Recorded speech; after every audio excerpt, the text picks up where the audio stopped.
Brazil, Argentina. What a game. What an intense game of football. Both on the pitch and off the pitch. A lot of things went down. Don't worry, if you didn't watch the game, I got you covered on everything that went down this morning.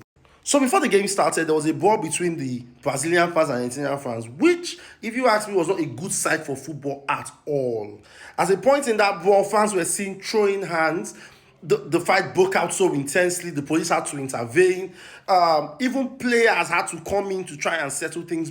The likes of Messi, the whole Argentinian squad, Brazilian squads coming in to try to calm their fans, telling them to calm down and stuff like that. It didn't really help issues though, until at a point Messi had to tell his players, okay, let's go back to the locker room, let's chill for a moment until the whole issue was settled. This took about approximately 30 minutes or so before this brawl could be settled, before the game officially kicked off. So a few minutes after the game had resumed, we had this.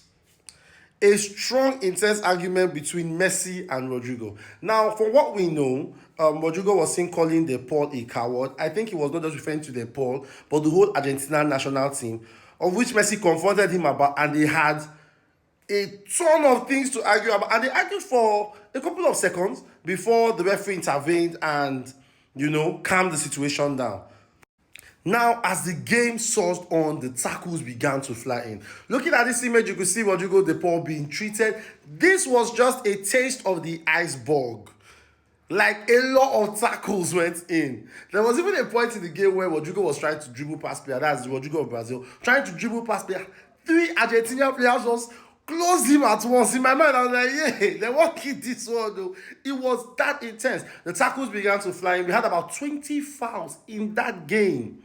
We had 3 yellow cards, all coming from the Brazilian team, and a red card to Joe Linton. If you ask me, I don't think that red card was warranted. I just felt that it was the heat and pressure of the game that made the ref give that red card, but I don't think it was a red card. But yeah, at the end of the day, Argentina won the game 1-0 through an Otamendi header in the 63rd minute. And after which, there was really nothing to report on Argentina's side, but the Brazilian team was wasteful. The Brazilian team was really wasteful. Rafinha threw away a lot of chances. Now, I wanted to say this though, that I don't know why Vinicius was not in that squad last night, but whatever it is though, why is one of Brazil's best player not in your starting squad for a game, a rivalry as intense as this? There was no Vinicius Jr. There was no Paqueta in that game.